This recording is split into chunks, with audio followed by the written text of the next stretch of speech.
Hello.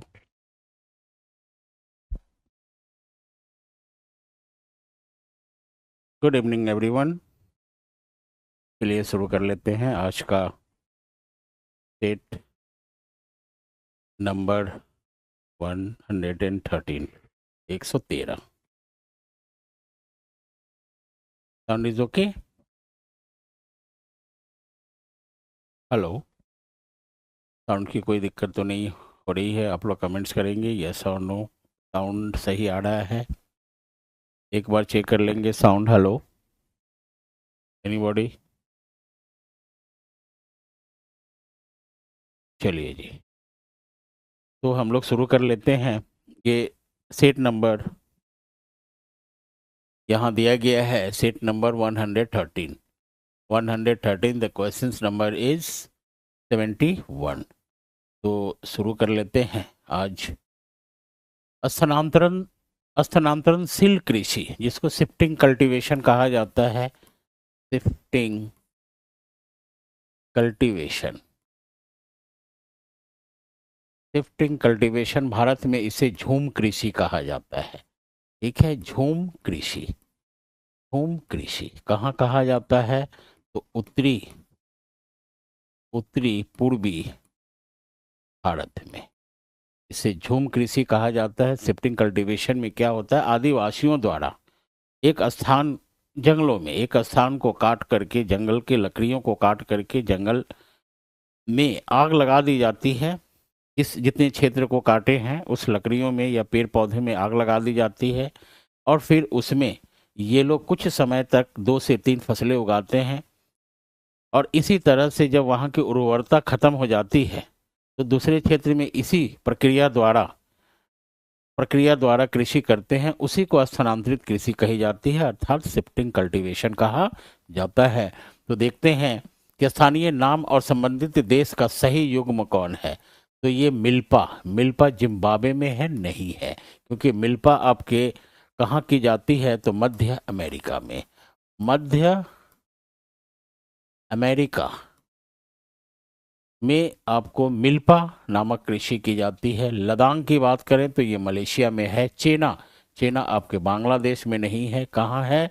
तो ये आपके श्रीलंका में किया जाता है। श्रीलंका देश में किया जाता है। तो सही युग में आपके क्या है? तो मलेशिया है। लदांग मलेशिया में की जाती है। मलेशिया में लदांग, इस प्रकार के शिफ्टिंग कल्टीवेशन को लदांग कही जाती है। लदांग एक जनजाति भी है, उन्हीं जनजातियों द्वारा ही किया जाता है लदांग कृषि। ठीक है, तो बी इसके क्या हो जा रहे हैं? सही उत्तर हो जा रहे हैं। नेक्स्ट क्वेश्चंस देख ली जाए। निम्नलिखित में कौन से कथन उत्तर अमेरिका महाद्वीप की लेक सुपीरियर से संबंध में सत्य है? ठीक है, लेक सुपीरियर, तो लेक सुपीरियर आपके कहाँ मिलेंगे? तो उत्तरी अमेरिका के कनाडा और यूएसए देश में, सीमा पर ही है। तो यह कनाडा और यूएसए के मध्य भौगोलिक सीमा बनाती है। ये बिल्कुल आपके सही है। यह दोनों देशों के मध्य लगभग 1700 किलोमीटर लंबी सीमा बनाती है। तो ये 1700 किलोमीटर अकेले आपके सुपीरियर झील नहीं बनाती है। तो ये क्या है? गलत है। यह विश्व का खारे जल का सबसे बड़ा झील है। तो ये खारे जल का नहीं है, विश्व का सबसे मीठे जल का झील है। ठीक है जी, मीठे जल का झील है, विश्व का सुपीरियर मीठे जल का झील है। तो ये भी क्या है? गलत है। तो सही उत्तर इसके क्या हो जाएंगे? ए हो जाएंगे। ठीक है, ए इसके क्या होंगे? सही उत्तर होंगे। नेक्स्ट क्वेश्चंस देख ली जाए। अरब सागर और बंगाल की खाड़ी के अपवाह तंत्र के बीच मुख्य जल विभाजक क्या है? दिल्ली रिज, मालवा का पठार, छोटा नागपुर। ये मालवा का पठार और छोटा नागपुर नहीं होंगे। तो ये क्या होगा? गलत होगा। दिल्ली रिज अरावली पर्वत होगा, सह्याद्री होगा, अमरकंटक की पहाड़ियां भी होगा। ठीक है, ये सही है। दिल्ली रिज तो होगा, लेकिन मालवा का पठार नहीं होगा, बुंदेलखंड नहीं होगा। तो ये भी क्या है? गलत है। तो आपके सही उत्तर क्या हो जा रहे हैं? बी हो जा रहे हैं। इसको एक माध्यम से, डायग्राम के माध्यम से इसे देखा जा सकता है कि ये भारत है। ठीक है जी, ये भारत का एक डायग्राम वैसे ही रफली बना दिया गया समझने के लिए। ठीक है,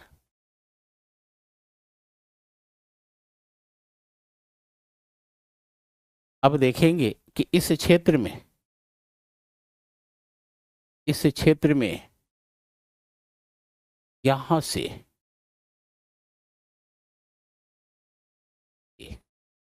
यही है आपके जल विभाजक, यही है आपके क्या, जल विभाजक। और इस जल विभाजक को देखेंगे कि इसका नाम होगा अरावली, अरावली पर्वत श्रेणी। ठीक है, ये होगा आपके विंध्यन, विंध्यन पर्वत श्रेणी। ये क्षेत्र जो होगा आपके मैकाल पहाड़ी होगा, जिस पे अमरकंटक है। ठीक है, मैकाल होगा, ये होगा आपके सतपुरा, ये होगा सतपुरा पहाड़ी यानी सतपुरा पर्वत श्रेणी। और ये होगा आपके पश्चिमी पश्चिमी घाट होगा, ये होगा पश्चिमी घाट। इसी को कहा जाता है जल विभाजक, जो अरब सागर और बंगाल के खाड़ी के मध्य में अपवाह तंत्र के बीच मुख्य जल विभाजक का काम करता है। ठीक है, विंध्याचल, फिर आपके ये देख पा रहे हैं अरावली, फिर विंध्याचल यानी विंध्यन पर्वत श्रेणी, फिर मैकाल, फिर सतपुरा, और आपके इधर आ जाता है पश्चिमी घाट। इधर की नदियां अरब सागर में और इस साइड की नदियां सभी कहाँ गिरती है, बंगाल की खाड़ी में। तो सही उत्तर आपके क्या हो जा रहे हैं, बी हो जा रहे हैं। सही उत्तर आपके क्या होंगे, बी होंगे। नेक्स्ट क्वेश्चंस देख ली जाए। सूची 1 को सूची 2 से सुमेलित कीजिए और नीचे दिए गए कोट के सही उत्तर चुनें। यहाँ पर कुछ प्रांतों के संसाधन दिए गए हैं, संबंधित प्रांत दिए गए हैं। ठीक है, संसाधन, प्रांतों के संसाधन की उपलब्धता यहाँ दी गई है और संबंधित प्रांतों के नाम दिए गए हैं। तो देख लेते हैं कि खनिज संसाधन की संपन्नता, खनिज संसाधन की संपन्नता, परंतु औद्योगिकरण की कमी है। खनिज भरपूर मात्रा में है लेकिन वहाँ उद्योग की कमी है। तो इसमें किससे मैच कर रहा है, तो झारखंड, अरुणाचल प्रदेश, राजस्थान और लद्दाख। तो ये आपके झारखंड से मैच कर रहा है, क्योंकि खनिज पदार्थों से परिपूर्ण है आपके झारखंड, लेकिन औद्योगिकरण है परंतु कमी है। तो ये सही मैच कर रहा है। जल संसाधन की संपन्नता परंतु आधारभूत संरचना की विकास की कमी है, जैसे अरुणाचल प्रदेश को ले लेंगे। ये सही है, क्योंकि अरुणाचल प्रदेश में जल संसाधन की संपन्नता है परंतु उसका आधारभूत संरचना का विकास की कमी है, नहीं हुआ है। वो सही है। देखेंगे सी देखेंगे कि सॉरी ये आपके सही है, ये भी आपके सही है। सॉरी, सौर्य और वायु ऊर्जा की संपन्नता परंतु जल संसाधन की कमी। तो जल संसाधन की कमी आपके सौर और वायु ऊर्जा की संपन्नता तो है परंतु जल संसाधन की कमी है, तो वो है आपके राजस्थान। तो ये भी आपके सही मैच कर रहा है। ठीक है, खनिज संसाधन की संपन्नता परंतु परिवहन और संचार के संसाधनों की कमी कहाँ होगा, लद्दाख में खनिज संसाधन है लेकिन वहाँ परिवहन और संचार के संसाधन की कमी है। तो ये भी आपके क्या होंगे, सही होंगे। यानी ए का 1 देखेंगे, ए का 1, बी का 2, सी का 3 एंड डी का 4, यानी कि सही उत्तर आपके क्या हो जाएंगे, बी हो जाएंगे। 74 का सही उत्तर बी होगा। सभी के सभी एक दूसरे को मैच कर रहा है। नेक्स्ट देखेंगे, सूची 1 को सूची 2 से सुमेलित करना है। सूची 1 और सूची 2 को सुमेलित करना है। दिए गए नीचे कोट का प्रयोग कर सही उत्तर चुनना है। 4, तो 4 आपके क्या है, तो डेल्टा में बनता है 4। ये एक रेत द्वारा निर्मित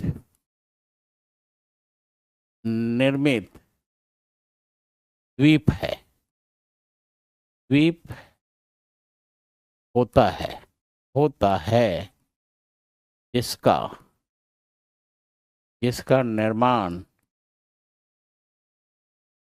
निर्माण डेल्टाई क्षेत्र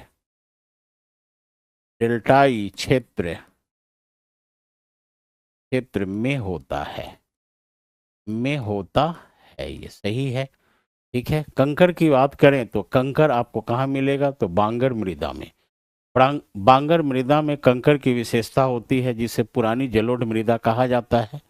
ठीक है, कयाल की बात करें तो कयाल आपके एक क्या है, तो तटीय मैदान है। कयाल एक तटीय मैदान है जो आपको कहाँ मिलेगा, तो केरल में मिलेगा। ठीक है, तटीय मैदान कहाँ मिलेगा ये, तो केरल में मिलेगा। ठीक है, मांड की बात करें तो मांड आपके पंजाब का मैदान है जो बाढ़ द्वारा निर्मित है। ये पंजाब का मैदान जिसे मांड कहा जाता है, इसे पंजाब में देखेंगे, इसे पंजाब में मांड मांड कहा जाता है, कहा जाता है। यह यह बाढ़ बाढ़ द्वारा द्वारा निर्मित बाढ़ द्वारा निर्मित मैदान होता है। ठीक है, बाढ़ द्वारा निर्मित मैदान को पंजाब में क्या कहा जाता है, मांड कहा जाता है।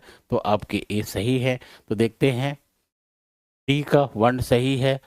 तो ए का दो इसमें मिल रहा है, बी का 3 यहाँ है, सी का 4 इसमें है, एंड डी का 1। यानी सही उत्तर आपके क्या हो जा रहे हैं, बी हो जा रहा है। 75 का सही उत्तर क्या होगा, बी होगा, जो मिलान की गई है। नेक्स्ट क्वेश्चंस भी देख ली जाए। ठीक है, लिखा पानी हिमनद भारत के निम्नलिखित किस राज्य में स्थित है, तो ये अरुणाचल प्रदेश में है। ठीक है, सिक्किम में आपको कौन सा मिलेगा, तो जेमू हिमानी मिलेगा, हिमानी। ठीक है, जेमू हिमानी मिलेगा आपको सिक्किम में। और हिमाचल प्रदेश में आपको क्या मिलेगा, तो 12 सिकरी हिमानी मिलेगा। 12 सिकरी हिमानी, जो हिमाचल प्रदेश का सबसे बड़ा ग्लेशियर है। सिक्किम का सबसे बड़ा ग्लेशियर का नाम है जेमू हिमानी। और लिखा पानी हिमनद जो भारत के किस राज्य में मिलेगा, अरुणाचल प्रदेश में। अरुणाचल प्रदेश का सबसे बड़ा हिमानी है। ठीक है, तो सही उत्तर आपका लिखा पानी पूछा जा रहा है, तो ए हो जाएगा। नेक्स्ट, दक्षिण गंगोत्री कहाँ स्थित है। दक्षिण गंगोत्री एक रिसर्च सेंटर है जो हमारे अंटार्कटिका महाद्वीप पर स्थित था, अब नहीं है, तो ये अंटार्कटिका में है। बी इसके सही उत्तर होंगे। और इसकी स्थापना ये पहला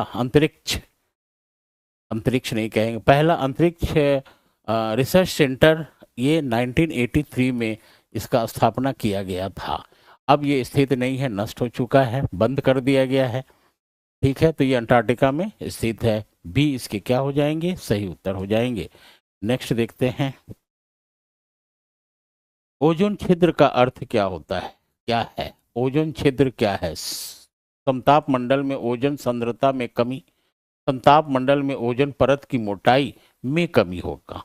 ठीक है, ओजोन छिद्र का मतलब होता है कि समताप मंडल में स्थित ओजोन मंडल है जो समताप मंडल के निचले भाग में स्थित होता है।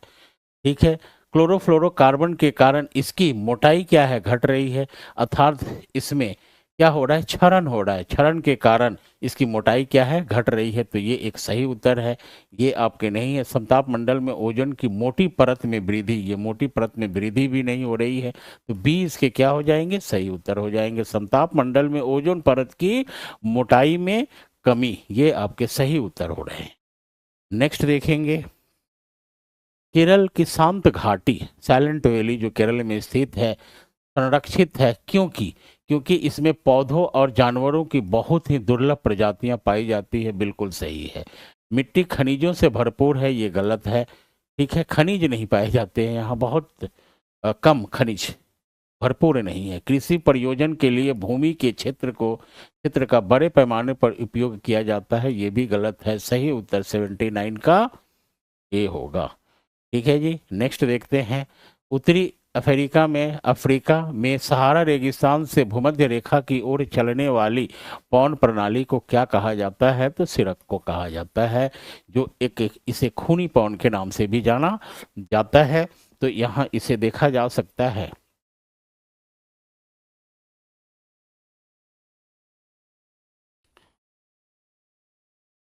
इसे एक डायग्राम के माध्यम से समझते हैं। ये आपके क्या हो जाएगा, इधर आपके भूमध्य सागर हो जाएगा, भूमध्य सागर। ठीक है, भूमध्य सागर, और इस क्षेत्र से एक पवन चलती है, इस क्षेत्र से एक पवन चलती है सहारा मरुस्थल, ठीक है, और ये किस तरफ में चल रही है, तो भूमध्य सागर की ओर, भूमध्य सागर की ओर चलती है, और इसी पवन को कहा जाता है आपके सिराक को, सिराक को गर्म पवन है ये, ठीक है। इसे इसे खूनी खूनी पवन भी कहा जाता है, ठीक है। हर मटन की बात करें तो हर मटन आपके सहारा मरुस्थल से ही पश्चिमी भाग में प्रवाहित होती है, इसे कहा जाता है हर मटन, हर मटन पवन, ठीक है। और इसे डॉक्टर डॉक्टर पवन पवन भी कहा जाता है, भी कहा जाता है, क्योंकि इस पवन के प्रवाह से इस भाग में, इस क्षेत्र में रहने वाले व्यक्तियों को एक चर्म रोग होती है, वो चर्म रोग धीरे धीरे खत्म होने लगता है, उसी को हर मटन कहा जाता है। और ये आपके रॉकी पर्वत, ठीक है, रॉकी पर्वत के पूर्वी पूर्वी ढाल पर प्रवाहित होने वाली होने वाली गर्म पवन है, गर्म पवन है, ठीक है जी, गर्म पवन है। रॉकी पर्वत पर प्रवाहित होने वाली चिनूक गर्म पूर्वी ढाल पर प्रवाहित होती है ये, ठीक है जी। तो स्नो इसे स्नो ईटर भी कहा जाता है, स्नो ईटर भी कहा जाता है, बर्फ को पिघलाने वाली पवन, ठीक है, स्नो ईटर भी कहा जाता है। सही उत्तर आपके क्या होंगे, बी होंगे। नेक्स्ट देखते हैं, विश्व प्रकृति संरक्षण दिवस कब मनाया जाता है, तो विश्व प्रकृति संरक्षण दिवस आपको 28 जुलाई को मनाया जाता है, ठीक है। 5 जून को नहीं होगा, 5 सितंबर को नहीं होगा, 16 सितंबर को भी नहीं होगा, तो इसमें उपरोक्त में से कोई नहीं, ई इसके क्या हो जाएंगे, सही उत्तर हो जाएंगे, क्योंकि ये कब मनाई जाती है, 28 जुलाई को मनाई जाती है, ठीक है। तो 5 जून को क्या मनाया जाता है, तो पर्यावरण दिवस, पर्यावरण दिवस मनाया जाता है, ठीक है। 16 दिसंबर को क्या मनाया जाता है, तो ओजोन दिवस मनाया जाता है, ओजोन दिवस, ठीक है, ओजोन दिवस मनाया जाता है 16 सितंबर को। तो फिर 5 दिसंबर को क्या मनाया जाता है, तो इसे कहा जाता है मृदा मृदा दिवस मनाया जाता है, ठीक है। मृदा दिवस 5 दिसंबर को मनाया जाता है, 16 सितंबर को ओजोन दिवस मनाया जाता है, और 5 जून को पर्यावरण दिवस मनाया जाता है। परंतु विश्व प्रकृति संरक्षण दिवस कब मनाया जाता है, तो 28 जुलाई को। तो इसमें से सही उत्तर आपके कोई नहीं हो रहे हैं, ठीक है, सबके विषय में लिख दिया गया है, सही उत्तर इसके क्या होंगे, ई होंगे। नेक्स्ट क्वेश्चन देखा जाए, नदी मुहाना परितंत्र क्या कहलाता है, नदी मुहाना परितंत्र क्या कहलाता है, तो मुहाना ही कहलाता है, मुहाने को कहा जाता है, नदी मुहाना परितंत्र को क्या कहा जाता है, मुहाना कहा जाता है। लोटिक क्या होता है, लोटिक है ना, ये हो गया आपके लोटिक, ठीक है। तो बहता हुआ ये होता है, बहता हुआ हुआ जल, जल को जल को लोटिक लोटिक कहा जाता है, कहा जाता है। जैसे जैसे जलप्रपात, जैसे जल प्रपात तथा जैसे जलप्रपात तथा नदी, इसको कहा जाता है लोटिक, ठीक है। लेंटिक किसे कहा जाता है, तो लेंटिक को देखते हैं, स्थिर स्थिर जल, ठीक है, स्थिर जल को लेंटिक कहा जाता है, लेंटिक, ठीक है, लेंटिक, इंग्लिश लिख देता हूं, यहां तो लिखा होगा ना लेंटिक, सॉरी, लेंटिक कहा जाता है, कहा जाता है, जैसे जैसे झील, झील तथा तथा तालाब, तालाब। ठीक है, झील तथा तालाब के जल क्या है, स्थिर रहते हैं, बहाव नहीं होता है, इसीलिए इसे क्या कहा जाता है, लेंटिक कहा जाता है। ठीक है जी, वेरी गुड इवनिंग। कोई दिक्कत किसी को? बाइलिंगुअल लीजिए प्लीज, बाइलिंगुअल क्वेश्चंस। अच्छा ठीक है, वेरी गुड।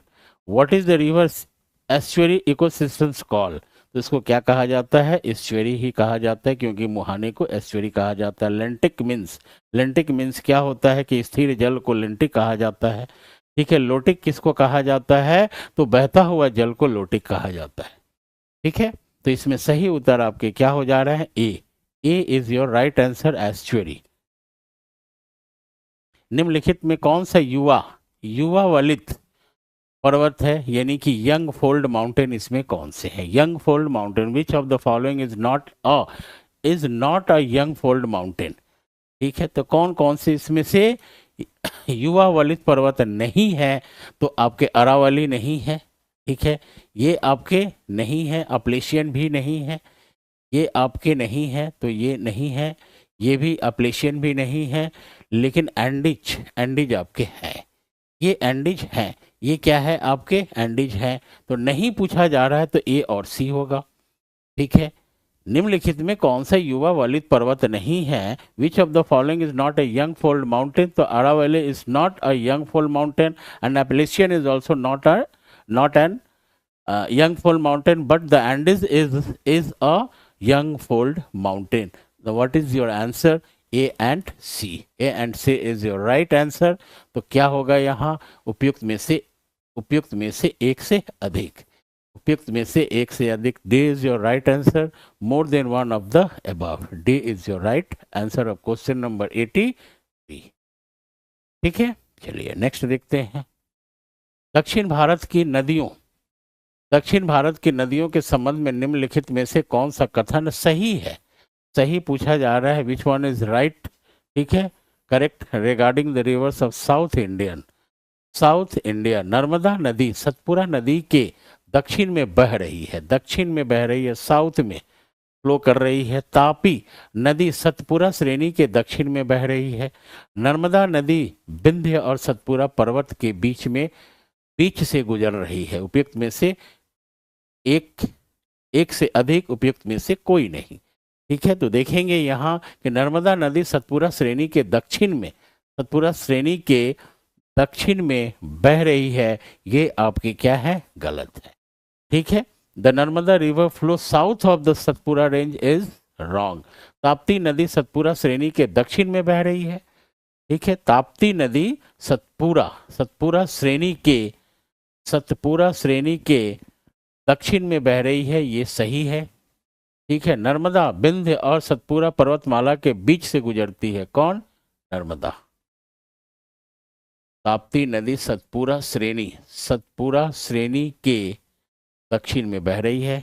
तो यहाँ सबसे बढ़िया होगा कि हम लोग क्या कर लें, मैप डायग्राम बना देते हैं। ठीक है, ये देखेंगे, ये आपके डायग्राम हो गया। ठीक है, और यहाँ भी एक पर्वत श्रेणी है। ठीक है, इसे देखते हैं कि ये होगा आपके विंध्यन, ये विंध्यन हो जाएगा, ये होगा सतपुरा पर्वत श्रेणी, और ये होगा अजंता पर्वत श्रेणी, अजंता रेंज। यहाँ एक नदी बहती है और इसे कहा जाता है नर्मदा नदी। ठीक है, एक नदी यहाँ बह रही है और इसे कहा जाता है ताप्ती नदी। अब देखते हैं, क्वेश्चंस को फिर से पढ़ा जाएगा कि नर्मदा नदी सतपुरा श्रेणी के दक्षिण में प्रवाहित हो रही है। तो सतपुरा के दक्षिण में तो ताप्ती होती है, जिसके कारण ये रॉन्ग है। ताप्ती नदी सतपुरा श्रेणी के दक्षिण में बह रही है, ताप्ती नदी सतपुरा श्रेणी के दक्षिण में बह रही है, तो ये राइट है। अब देखेंगे नर्मदा विंध्य नर्मदा ये है, तो नर्मदा विंध्य और सतपुरा पर्वत के बीच बह रही है, तो नर्मदा विंध्य और सतपुरा के बीच से बह रही है, तो ये भी क्या होगा आपके सही होगा। तो उपयुक्त में से एक से अधिक आपके क्या हो जाएंगे, सही उत्तर हो जाएंगे, यानी कि D is your right answer of question number 84। ठीक है, more than one of the above. ठीक है, इसमें क्या होगा, फर्स्ट रॉन्ग होगा A, B and C is your right. The Tapti river flows south of the Satpura range is right. The Narmada passes between the Vindhyan and Satpura range is also right. The B and C is your right answer of question number 84। ठीक है, next देखते हैं, भारत में चंदन किस प्रकार की प्राकृतिक वनस्पति में पाए जाते हैं, sandal. In which type of natural vegetation is sandalwood found in India, तो ये होगा tropical deciduous forest. Tropical deciduous forest the Hindi में उष्णकटिबंधीय पर्णपाती में पाए जाते हैं क्या, चंदन, सैंडलवुड। ओके, नेक्स्ट, निम्नलिखित में कौन सा तत्व पृथ्वी की परपटी यानी क्रस्ट में क्रमशः उच्चतम और निम्नतम मात्रा में पाया जाता है। ठीक है, which of the following elements are found in the highest and lowest amount respectively in the earth crust. Earth crust में सबसे ज़्यादा पाए जाने वाले क्या होते हैं, ऑक्सीजन होता है, और इसकी मात्रा कितनी होती है, 46.6% होता है। ठीक है, सबसे ज़्यादा होता है, ठीक है, ऑक्सीजन की मात्रा, लेकिन सिलिकॉन की मात्रा कम नहीं होती है, तो सबसे कम होता है मैग्नीशियम की मात्रा। मैग्नीशियम 2.08% पाई जाती है, और ऑक्सीजन कितना है आपके, तो ऑक्सीजन 40, यहाँ ऑक्सीजन कितना है फिर से लिख देता हूँ, 46.6% ऑक्सीजन की मात्रा होती है। तो मैक्सिमम ये हो गया आपके अधिकतम, उच्चतम और निम्नतम मात्रा में क्या मिलती है, तो मैग्नीशियम मिलता है। ठीक है, तो C is your right answer. इसमें ऑक्सीजन दिया गया है बट सिलिकॉन दिया गया है, तो सिलिकॉन की मात्रा आपके 27.72% होता है। ठीक है, तो ये सेकंड है, ये ऑक्सीजन फर्स्ट है तो ये सेकंड है। ठीक है, लेकिन निम्नतम पूछा जा रहा है, तो ये मैक्सिमम हो गया, उच्चतम हो गया, और मिनिमम क्या हो जाएगा आपका 0.08 हो जाएगा। Exact answer is oxygen and magnesium. Magnesium कितना होता है, 2.08% होता है। ठीक है, और आपके ऑक्सीजन कितने होते हैं, तो 46.6% होता है अर्थ क्रस्ट में। यहाँ ऑक्सीजन तो मिल रहा है, बट सिलिकॉन की बात करें तो सिलिकॉन कितना होता है आपके 27.72%। ठीक है, तो सही उत्तर आपके यहाँ क्या हो जाएंगे, सी हो जाएंगे, ऑक्सीजन और मैग्नीशियम। बहुत अच्छा क्वेश्चन है ये, पृथ्वी की प्रॉपर्टी पे। ठीक है, यानी अर्थ क्रस्ट में सबसे ज्यादा और सबसे कम पाए जाने वाले आपके खनिज कौन से हैं। ठीक है, तो आपको ऑक्सीजन एंड मैग्नीशियम मिलेंगे। नेक्स्ट देखते हैं, मिस्टी योजना का संबंध किससे है, तो मैंग्रोव पौधारोपण से है, मैंग्रोव प्लांटेशन से है। ठीक है, B is your right answer. इसका मतलब क्या होता है, मिस्टी, MISHTI। ठीक है, फुल फॉर्म देखेंगे इसका, mangrove initiative, and initiative of shoreline habitat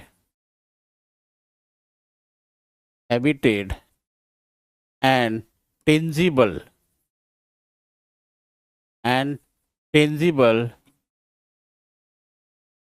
incomes। ठीक है, अब देखेंगे मिस्टी का अर्थ क्या होता है, MISSHTI।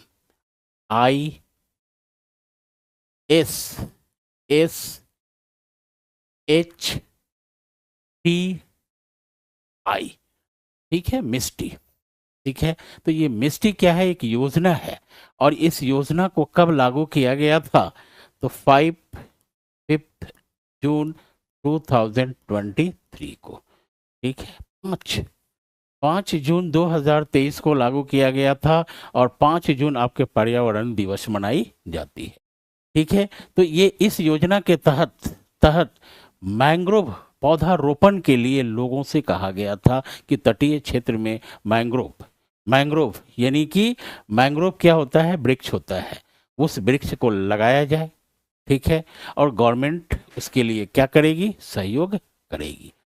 ठीक है, जो तटीय क्षेत्र में रह रहे हैं उनको कहा गया। तो ये एक योजना, जिस योजना को मिस्टी के नाम से जाना जाता है, और पब्लिक को क्या होगी कि इनकम भी होगा। Mangroves initiative of shoreline habitat and tangible income, the full form of MISHTI. ठीक है, and MISHTI is related with which matter, तो ये है मैंग्रोव प्लांटेशन। ठीक है, concern with mangrove plantation. B is your right answer. Next देखते हैं, निम्नलिखित में सही सुमेलित करें और सही विकल्प का चयन करें। शोधकर्ता, यहाँ शोधकर्ता है और यहाँ भारत में मानसून से संबंधित कुछ सिद्धांत दिए गए हैं।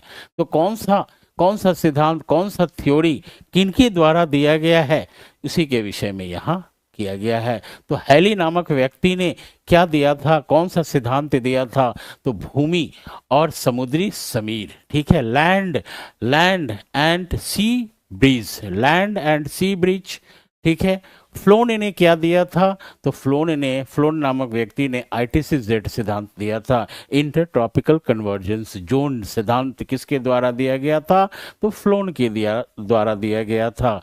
कोटेश्वरम के द्वारा एक सिद्धांत आया था, उस सिद्धांत को कहा गया है तिब्बत के पठार का गर्म होना। इसके विषय में इन्होंने बताया था, किसने, कोटेश्वरम ने।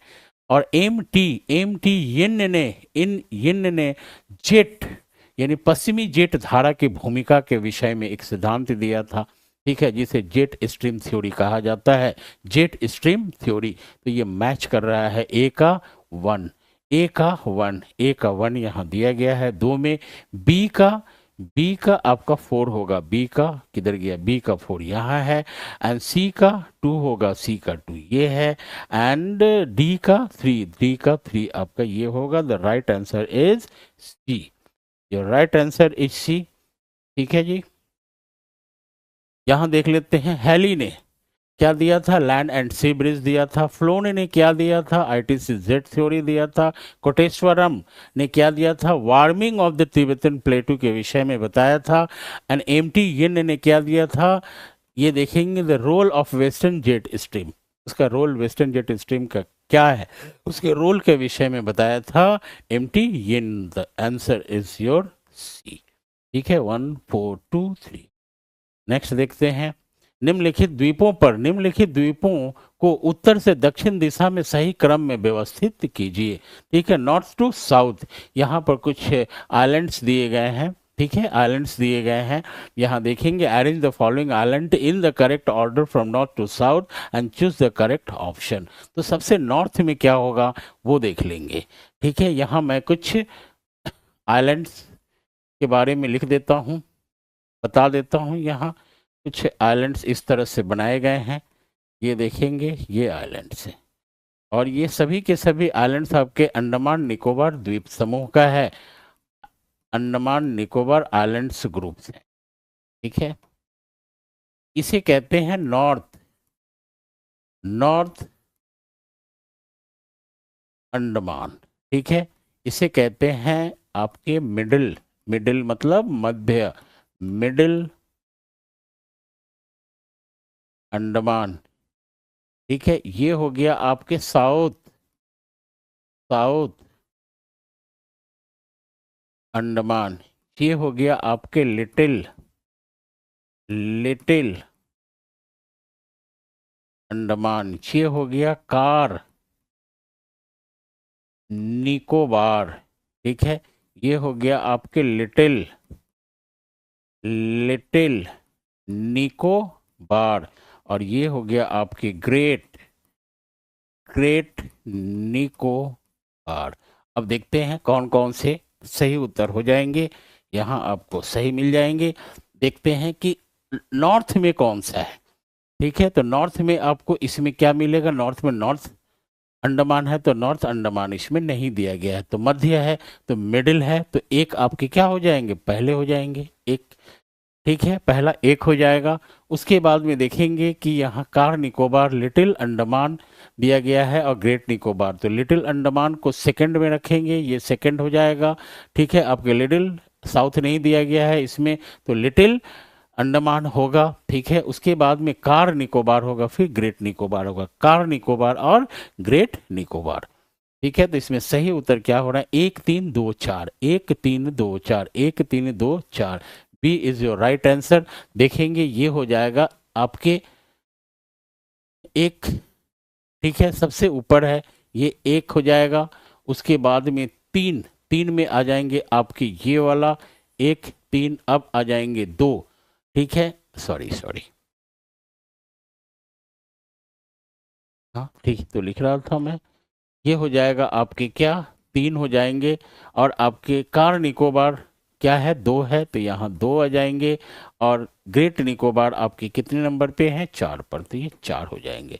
तो सही उत्तर 1 3 2 4, 1 3 2 4, B is your right answer. ठीक है, B is your right answer, 1 3 2 4।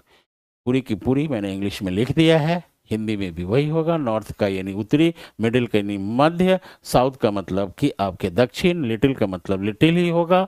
ठीक है, कार को कार निकोबार ही कहते हैं, लिटिल निकोबार को लिटिल निकोबार ही कहते हैं, ग्रेट निकोबार को ग्रेट निकोबार ही कहते हैं, उसी तरह से लिखा गया है। सही उत्तर आपके सामने है, B is your right answer of question number 89। ठीक है, दिए गए कथनों के आधार पर कोयले के प्रकार की पहचान कीजिए। ठीक है, identify the type of coal based on the given statement, ये स्टेटमेंट कुछ दिए गए हैं, उस आधार पर कोयले को पहचानना है कि वो एंथ्रासाइट है या वेटुमिनस है या उप वेटुमिनस है या कोई नहीं है। एंथ्रासाइट, वेटुमिनस, सब वेटुमिनस या कोई नहीं। तो देखते हैं, ऊष्मीयमान राख सामग्री सामग्री जितनी ही उच्च होता है, उसमें ये मान राख सामग्री जितनी ही उच्च होता है। सेकेंड स्टेटमेंट दिया गया है, नमी की मात्रा करीब 15% तक होती है। ठीक है, नमी यानी ह्यूमिडिटी, ह्यूमिड की मात्रा।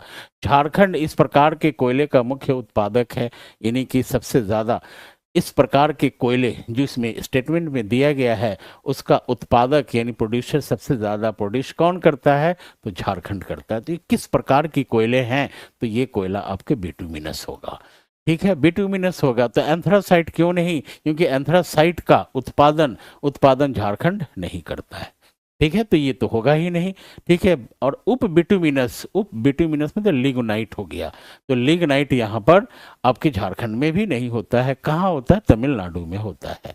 ठीक है, तो identify the type of coal based on the given statement में क्या होगा कि ये सभी के सभी स्टेटमेंट किससे मैच कर रहा है, तो बिटुमिनस से मैच कर रहा है।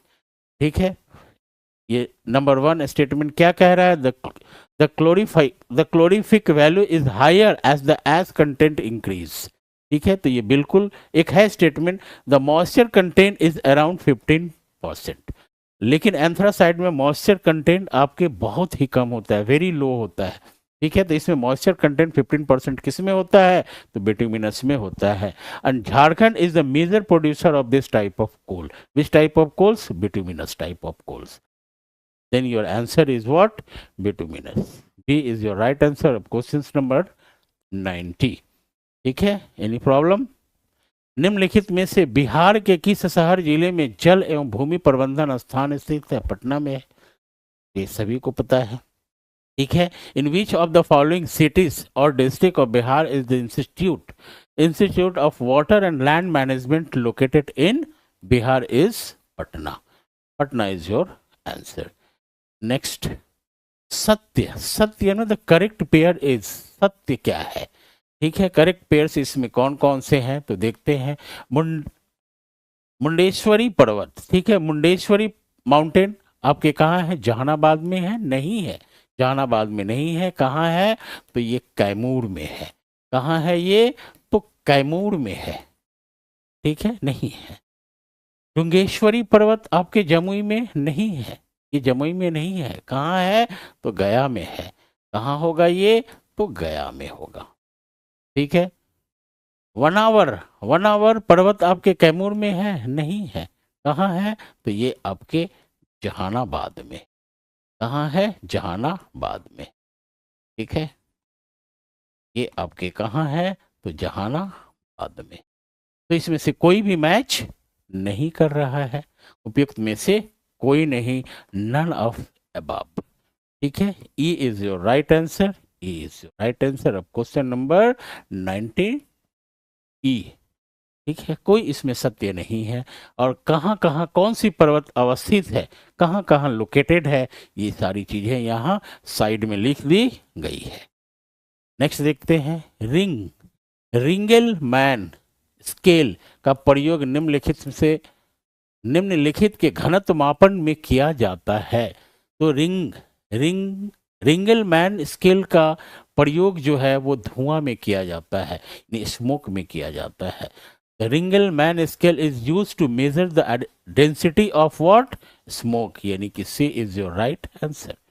ठीक है, साउंड में डेसिबल, ठीक है, डेसिबल का प्रयोग किया जाता है, डेसिबल स्केल के लिए प्रयोग किया जाता है। ठीक है जी, तो ये ध्वनि के लिए क्या है? डेसिबल है, डेसिबल स्केल का प्रयोग किया जाता है। तो इसका सही उत्तर क्या हो जाएगा? सी हो जाएगा, क्योंकि ये पूछा जा रहा है रिंगल मैन स्केल किसके लिए प्रयोग किया जाता है? तो धुआं के लिए, जो चिमनी से धुआं निकलता है उसी का, उसी की घनत्व को मापने के लिए जो स्केल का यूज किया जाता है उसे ही रिंगल मैन स्केल के नाम से जाना जाता है। C is your right answer of question number C. ठीक है, नीचे दिए गए युग्मों को कौन सा सही सुमेलित नहीं है पूछा जा रहा है, which is not correctly match. तो राष्ट्रीय राजमार्ग 7 इलाहाबाद से कन्याकुमारी, ये मैच नहीं है, क्योंकि इलाहाबाद से नहीं, कहाँ से? तो वाराणसी से, वाराणसी। ठीक है, वाराणसी से कन्याकुमारी तक जाती है। ठीक है, लेकिन ये भी वाराणसी से, अब ये जो राष्ट्रीय राजमार्ग 7 है इसको क्या नाम दे दिया गया है? तो NH-44। ठीक है, और ये अब कहाँ से गुजर रही है? तो श्रीनगर। ठीक है, श्रीनगर से कहाँ तक?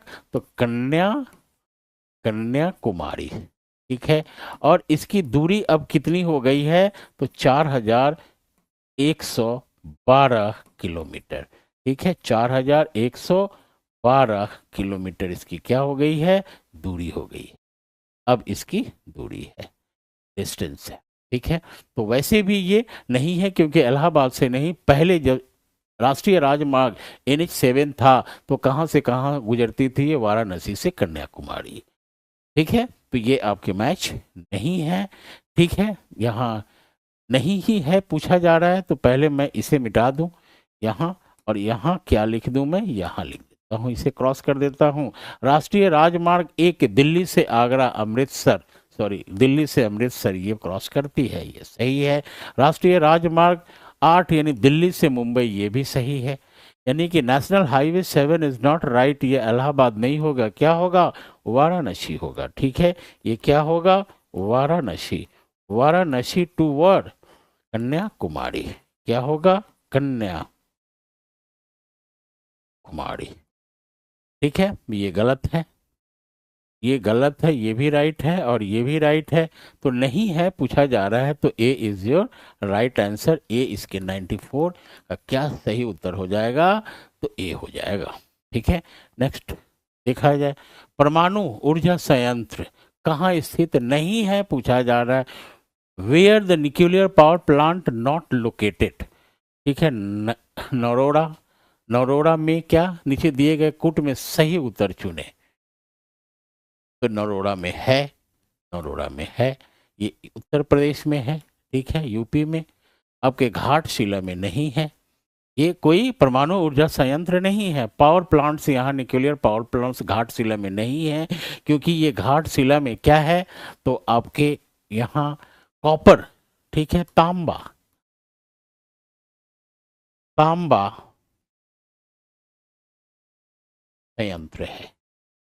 ठीक है, तांबा संयंत्र, आपके कॉपर है, HCl, HCl है। और कहाँ है ये? तो झारखंड में है। ठीक है, ये कहाँ है? झारखंड के किधर है? तो सिंहभूम में है। सिंहभूम जिला में है और इसे एसीएल कहा जाता है, Hindustan copper limited. Hindustan copper limited Ghatshila आपके कहाँ है, किसके लिए है, तो तांबा संयंत्र के लिए है, कॉपर के लिए है। ठीक है, ये किसके लिए है, तो कॉपर के लिए है। ये नहीं है आपके, ठीक है, ये नहीं है। नौरोड़ा है, कल्पाकम है। कल्पाकम कहाँ होगा, तमिलनाडु में। कुंडम कुलम भी है, तो ये भी कहाँ होगा, तो तमिलनाडु में। ठीक है, तो आपके ए एक सही है, तीन भी सही है, कहाँ होगा, तो ये तमिलनाडु में है। ठीक है, चार भी सही होगा, ये कहाँ है, तो ये भी आपके तमिलनाडु में है। तमिलनाडु में है संयंत्र, लेकिन घाटशिला नहीं होगा। ठीक है, तो सही उत्तर एक तीन चार हो रहे हैं। तो देखते हैं, एक तीन चार पूछा जा रहा नहीं है, तो नहीं में दो ही नहीं है, तो दो कहीं दिया गया है, केवल सी, यानी कि नहीं है, तो C is your right answer. Only two is not a correct match. ठीक है, टू सी आपके क्या हो जाएंगे, सही उत्तर हो जाएंगे। कोई दिक्कत किसी को हो रही है तो बोलेंगे, क्योंकि दोनों में कराना पड़ रहा है, किन्हीं का डिमांड था, तो इस तरह से थोड़ा दिक्कत होता है। पूरी इंग्लिश मीडियम हो तो ज़्यादा बेटर होता है, और पूरी हिंदी मीडियम हो तो ज़्यादा बेटर होता है, क्योंकि दोनों चीज़ को बैलेंस करना it's not possible at a time. ठीक है, एक समय में दोनों को मैच करना थोड़ा दिक्कत हो जाता है, एक बार ये पढ़ो एक बार ये वो पढ़ो, तो ऐसे करेंगे तो बस 4 घंटा लग जाएगा मुझे। ठीक है, बहुत समय टेकन होता है, या तो इंग्लिश मीडियम अलग हो या हिंदी मीडियम अलग हो, तभी होता है। बायलिंगुअल की तो बात ही नहीं हुई है कभी, उस तरह से तो बुलाया नहीं गया है मुझे कि बायलिंगुअल का है। मैं तो इंग्लिश मीडियम का ही हूँ, इंग्लिश मीडियम में पढ़ाता हूँ, हिंदी मीडियम में पढ़ाता हूँ, बंगाली मीडियम में भी पढ़ाता हूँ। मीडियम की कमी नहीं है मेरे पास। 95 का सही उत्तर क्या होगा, सी होगा। Okay, next. 96 बिहार का अक्षांशीय विस्तार। ठीक है, अक्षांशीय लैटिट्यूडनल डिस्ट्रीब्यूशन क्या होगा, देखते हैं। What is the latitudinal extend of Bihar. ठीक है, तो देखते हैं बिहार का अक्षांशीय विस्तार क्या है, तो 24 डिग्री 20 मिनट से 27 डिग्री 31 मिनट उत्तरी अक्षांश, बिल्कुल सही है। ये बहुत ही इजी है। ठीक है, लगभग 3 डिग्री का फर्क पड़ता है। तो यहाँ आपके सही उत्तर हो रहे हैं 24 degree and 20 inch to 27 degree 31 inch north latitude is your right answer, D. ठीक है, बिहार से रिलेटेड है। रिंग ऑफ फायर किससे संबंधित है, ring of fire, ring of fire तो आप समझ रहे होंगे कि रिंग ऑफ फायर ये प्रशांत महासागर, पैसिफिक ओशन के सराउंडिंग एरिया में, जहाँ ज्वालामुखी यानी वॉल्केनोस आते हैं, अर्थक्वेक अर्थक्वेक आता है, उसी उसी क्षेत्र को, उसी रीजन को रिंग ऑफ फायर के नाम से जाना जाता है। तो प्रशांत महासागर तेल के कुएं में लगी आग नहीं है, प्रशांत महासागर के उष्णीय शक्ति संयंत्र भी नहीं है, प्रशांत महासागर के ज्वालामुखी और भूकंपीय क्षेत्र को कहा जाता है ring of fire. What is the ring of fire, associate with Pacific Ocean, volcanoes and earthquakes. ये आपके C is your right answer. Okay, next questions देखते हैं। 79 ईस्वी में किस पर्वतीय ज्वालामुखी में पोम्पेई शहर, ये शहर है पोम्पेई, को राख से दफन कर दिया, तो कौन सी ज्वालामुखी वहां आया था, तो देखते हैं। ये है माउंट विसुवियस।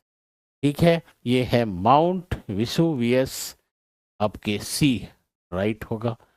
ठीक है, 79 में ये आया था माउंट विसुवियस, ये इटली में है आपके विसुवियस। ठीक है, माउंट विसुवियस 79 में एक वॉल्केनिक इरप्शन हुआ था, जिसमें लगभग 1000 लोगों की जाने गई थी।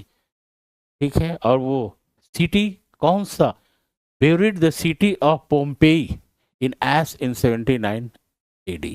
तो माउंट विसुवियस ये ज्वालामुखी था, वॉल्केनोस था, माउंट विसुवियस। माउंट पेली की बात करें, ठीक है, तो ये आपको कहाँ मिलेगा, तो कैरिबियन सागर में, कैरिबियन कैरिबियन सागर में मिलेगा ये आपको। ठीक है, माउंट तंबोड़ा की बात करें तो ये आपको कहाँ मिलेगा? तो इंडोनेशिया में, इंडोनेशिया में, ये इंडोनेशिया में है। ठीक है, ये एक एक्टिव है। ये क्या है? तो एक्टिव है, सक्रिय है, सक्रिय है। आज भी यहाँ ज्वालामुखी आता रहता है। ठीक है, तो ये आपके माउंट पिली कहाँ है? तो कैरिबियन। ठीक है जी, कैरिबियन सी में मिलेगा। और माउंट टेम्बोरा कहाँ मिलेगा आपको? तो इंडोनेशिया में। ठीक है जी, इंडोनेशिया में मिलेगा माउंट पिली। ये आपका सही उत्तर हो गया। तो कहाँ होगा ये?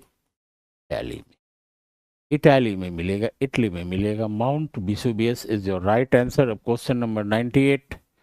नेक्स्ट, सबसे पुराना युग, सबसे पुराना युग कौन सा है? ठीक है, द ओल्डेस्ट एरा, तो आर्कियन है, आर्कियन है। क्या है? तो आपके आर्कियन है। ये कब से कब शुरू हुआ था? ठीक है, तो 4 अरब अरब वर्ष से 2.5 अरब वर्ष तक ये युग चला था। ठीक है, आर्कियन जो आपके ओल्डेस्ट इरा है। ये 4 अरब वर्ष से 2.5 अरब वर्ष तक इसका काल था, इस इरा का टाइम पीरियड था। ठीक है, 400 million years to 2.5 millions years के बीच में था। A is your right answer. ठीक है, आर्कियन। और ये कैम्ब्रियन और कार्बोनिफेरस इसके बहुत बाद में आया था। इसके पहले, आर्कियन के पहले में प्री कैम्ब्रियन था, प्री कैम्ब्रियन। तो प्री कैम्ब्रियन इसमें नहीं दिया गया है, सिर्फ कैम्ब्रियन दिया गया। तो सबसे पहला जो युग था उसे प्री कैम्ब्रियन कहते हैं। उसके बाद में आर्कियन आया था। ठीक है, उसके बाद में आर्कियन आया था, उसके बाद में कैम्ब्रियन आया, उसके बाद में कार्बोनिफेरस आया। नेक्स्ट, आकाशगंगा के निकटतम स्पाइरल स्पाइरल गैलेक्सी कौन सी है? ठीक है, which is the nearest spiral galaxy to the Milky वे?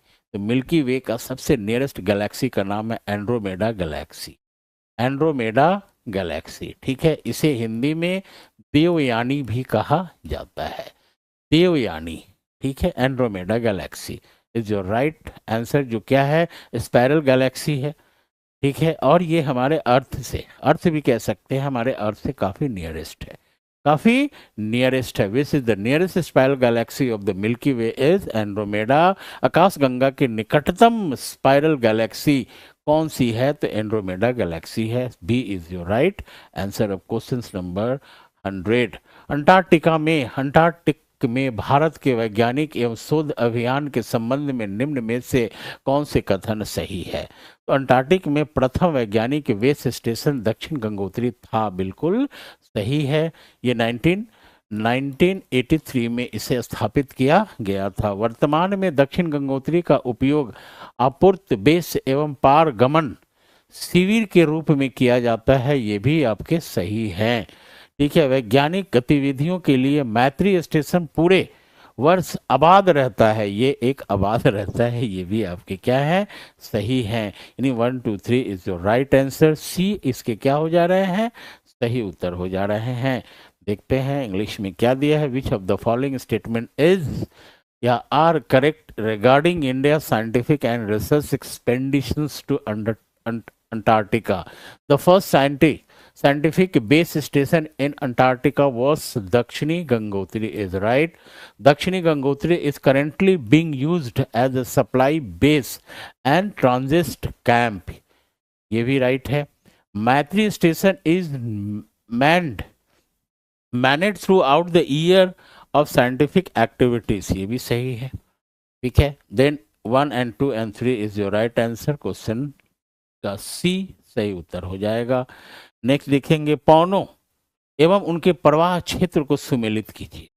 ठीक है, पवन एवं उनके प्रवाह क्षेत्र को सुमेलित करना है। यहाँ पवन विंड्स का नाम दिया गया है और ये रीजन है, क्षेत्र का नाम दिया गया है। तो बोरो एक पवन है, ये कहाँ प्रवाहित होती है?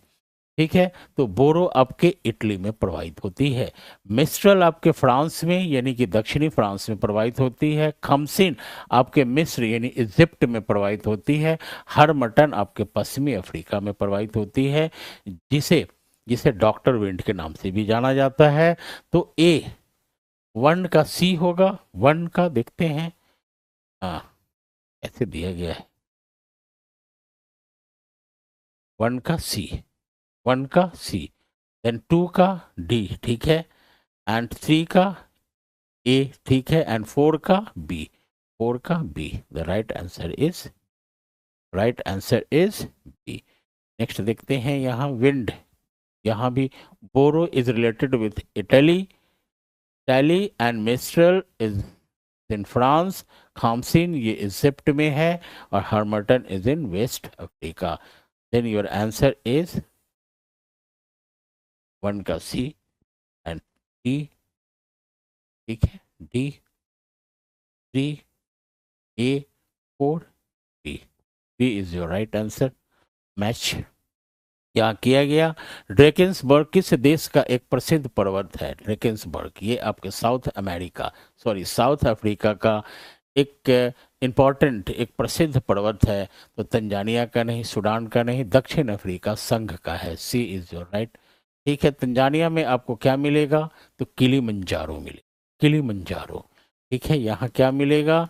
तो किली मंजारो माउंटेन, किलीमंजारो माउंटेन। हाँ, सही उत्तर आपके क्या हो जाएंगे? Union of South Africa, Drakensberg. Saddle peak किस द्वीप पर अवस्थित है? सैडल पिक, ये सैडल पिक आपके अंडमान निकोबार द्वीप समूह का सबसे ऊंचा पिक है, सबसे ऊंची शिखर है, और इसकी ऊंचाई 732 मीटर है। तो ये कहाँ है? उत्तरी अंडमान, मध्य अंडमान, दक्षिण अंडमान? तो ये उत्तरी अंडमान में है, ए। नॉर्थ अंडमान में आपको highest peak of Andaman Nicobar islands, ये क्या मिलेंगे? Saddle peak. Saddle peak is located on the island of north Andaman. ठीक है, ए इसके सही उत्तर होंगे। नेक्स्ट देखते हैं नेफा। ये नेफा क्या है? ठीक है, नेफा है north east frontier agency, north east frontier frontier agency, north east frontier agency, north eastern frontier agency, north northern east frontier agency, north east frontier agency, eastern नहीं होगा। ठीक है, नॉर्थ ईस्ट फ्रंटियर एजेंसी। ठीक है, अब इसका नाम जो है क्या कर दिया गया है? अरुणाचल प्रदेश, अरुणाचल प्रदेश इसका नाम हो गया है। ठीक है, इसका नाम अरुणाचल प्रदेश हो गया है। इसे केंद्र शासित प्रदेश में 1972 में रखा गया, यूटीआई था ये। ठीक है, अब ये अरुणाचल प्रदेश एक राज्य बन गया, स्टेट बन गया। कब बना? तो 1987 में। 1987 में ये एक राज्य का दर्जा प्राप्त हो गया। पहले इसे 1972 तक इसे क्या कहा जाता था? अरुणाचल प्रदेश को नॉर्थ ईस्ट फ्रंटियर एजेंसी के नाम से जाना जाता था। ठीक है, 1972 में इसे केंद्र शासित प्रदेश में इसे शामिल किया गया, और फिर 1987 में इसे राज्य का दर्जा दे दिया गया। ठीक है, ये सी इसके क्या हो जाएंगे? सही उत्तर हो जाएंगे। निफा नॉर्थ ईस्ट फ्रंटियर एजेंसी है। ठीक है, यही आपके क्या है? तो अरुणाचल प्रदेश है, अरुणाचल प्रदेश। ठीक है, अरुणाचल प्रदेश। ठीक है, ये यूटीआई था। कब था यूटीआई? कब था ये? तो 1972 में था। अब ये स्टेट बन गया है, स्टेट बन गया। तो स्टेट कब बना ये? तो 1987 में बना। ठीक है, और इसके पहले इसे क्या कहा जाता था? North east frontier agency. किसको? अरुणाचल प्रदेश। ठीक है जी, सही उत्तर आपके क्या हो जाएंगे? सी हो जाएंगे, नेफा।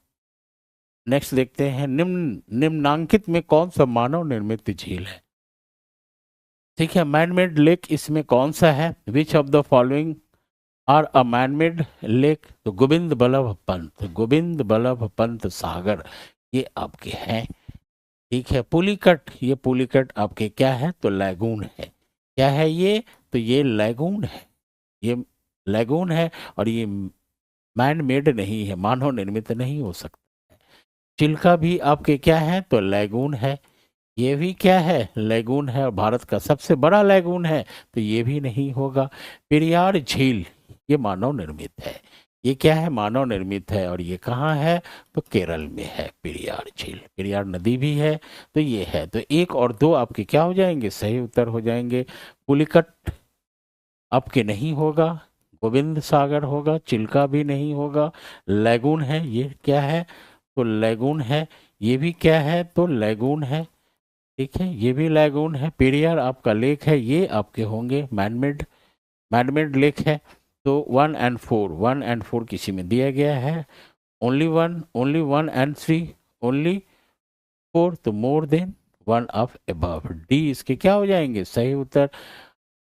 डी उपयुक्त में से एक से अधिक, क्योंकि 1 और 4 नहीं दिया गया है, 1 और 4 आपके क्या हो जाएंगे, सही उत्तर हो जाएंगे। लेकिन आप सही उत्तर इसमें नहीं दिया गया है, इस तरह से कोई ऑप्शन में नहीं है, तो सही हम क्या मानकर चलेंगे, डी को। D is your right answer. Question number 106, निम्नलिखित में से कौन सा एस आकार का महासागर है, एस आकार का महासागर आपको क्या मिलेगा, तो देखेंगे ये एक रिड्ज है, ये क्या है, तो एक रिड्ज है, ये इस प्रकार का रिड्ज मिलेगा। ठीक है, ये एक रिड्ज है, कटक है, और ये आपको कहाँ मिलेगा, तो अटलांटिक महासागर में मिलेगा। ठीक है, ये इस आकार का सागर कहा जाता है, तो किसको कहा जाता है, तो आपके अटलांटिक महासागर को कहा जाता है। ठीक है, Atlantic ocean, which of the following is an S shape ocean, तो कौन सा होगा, अटलांटिक ओशन। अटलांटिक ओशन का शेप क्या है, अंग्रेजी का एस है, और ये इसे रिड्ज कहा जाता है। ये काफ़ी बड़ा है, काफ़ी बड़ा है। ये रिड्ज हमारे अटलांटिक महासागर में फैला हुआ है। ठीक है, ये रिड्ज हमारे अटलांटिक महासागर में फैला हुआ है, और ठीक इसके बीचों बीच देख पा रहे हैं, और भी इसे मोटा मैं कर देता हूँ ताकि आपको समझ में आएगा। और इसकी इसकी लंबाई जो है फ्रॉम नॉर्थ टू साउथ, ये कितना किलोमीटर में फैला हुआ है, तो लगभग 16,000 किलोमीटर में फैला हुआ है। ठीक है, 16,000 किलोमीटर में फैला हुआ है। ठीक है, और इसे क्या कहते हैं, तो इसे कहते हैं रिड्ज कहते हैं। ठीक है, और इसे हिंदी में कटक कहा जाता है। ठीक है, आपके अटलांटिक महासागर का, यानी कि विश्व का सबसे बड़ा कटक है। नेक्स्ट देखते हैं, मानचित्र या चार्ट पर मौजूद एक काल्पनिक रेखा या एक रेखा जो समुद्री जल जैसी जल सतह के नीचे समान गहराई वाले सभी बिंदुओं को जोड़ती है, तो उसे कहा जाता है isobath. That is called isobath. An imaginary line और a line on the map or chart that connect all points of equal depth, ठीक है, equal depth below the surface of water such as sea water is called isobath। ठीक है, अब देखेंगे कि iso ग्लासोल जो होता है ना, ये सीमा का निर्धारण करता है। ठीक है, सीमा का निर्धारण करता है, सीमा का निर्धारण किया जाता है आइसोग्लॉस, ग्लॉस से। आइसोहेलाइन, ठीक है, समान समान लवणता, लवणता वाली रेखा, रेखा को दर्शाता है।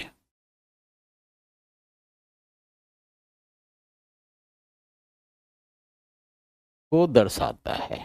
ठीक है, इसे आइसोहेलाइन कहा जाता है। इक्वल सैलिनिटी, ठीक है, ये क्या बताता है, इक्वल सैलिनिटी को बताता है। ठीक है, एंड इक्वल डेप्थ को आइसोबाथ बताता है, जो आपके सही उत्तर हो जाएगा, डेप्थ को बताता है। ठीक है, तो बी यहाँ क्या हो जा रहे हैं, आपके सही उत्तर हो जा रहे हैं। 108 का सही उत्तर क्या होगा, बी होगा। नेक्स्ट देखते हैं, उस राज्य को पहचाने जिसके साथ तेलंगाना की सीमा नहीं लगती है। ठीक है, Telangana does not share a border, तो वो कौन सा होगा? तो तमिलनाडु होगा। तमिलनाडु होगा। छत्तीसगढ़ लगता है, कर्नाटक भी लगता है। ठीक है, आपके किससे? तेलंगाना से आंध्र प्रदेश भी लगता है, आपके कर्नाटक के साथ में महाराष्ट्र भी लगता है। ठीक है, तो इसमें आपका क्या आ जाएगा? तो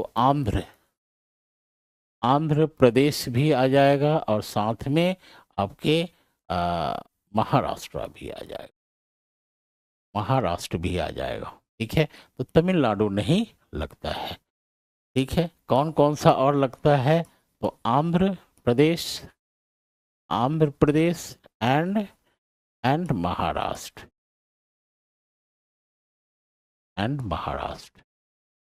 ये इसके क्या हो जाएंगे? सही उत्तर हो जाएंगे।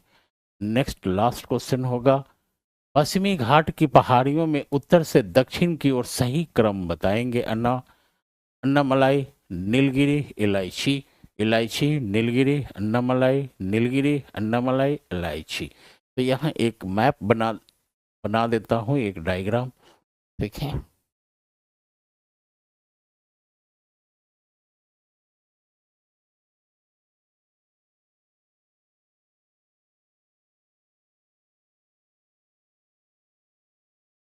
बस यहीं पे हमें देखना है कौन कौन सी पर्वत कहाँ स्थित है। तो अन्नामलाई, नीलगिरी, तो नीलगिरी को दिखा देते हैं हम यहाँ। एक होगा ये आपके, ये पश्चिमी घाट होगा, ये आपके नीलगिरी होगा, और ये आपके पूर्वी घाट होगा। ठीक है, वेस्टर्न, ये होगा वेस्टर्न घाट, ये होगा ईस्टर्न घाट, और ये हो जाएगा नीलगिरी। ठीक है, तो नीलगिरी उसके बाद में मिलेगा आपको, यहाँ पर कुछ पर्वत मिलेंगे और एक पर्वत आपको यहाँ मिलेगा। अब देखते हैं, इसे कहते हैं नीलगिरी,